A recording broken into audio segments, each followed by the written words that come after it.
In today's video, let's talk about the way that you use the Chase My Account dashboard. Welcome back to this new tutorial video, everyone. In order to use the My Chase account dashboard, you'll need to first of all log into your Chase online banking, and once you have been logged in, you'll come across a similar interface.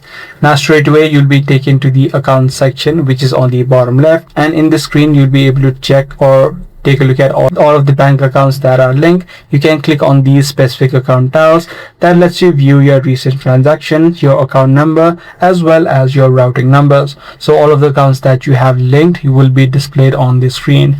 Now apart from this, you can also head over to the paying bills and moving money section, which is the pay and transfer section. Using this section, you'll be able to pay bills. You'll be able to transfer payments easily. You can also use Zelle, which is inbuilt inside of Zelle, so that you can send and receive money to individuals quickly. You can also head over to the plan and track section, which is the budgeting and spending tracker.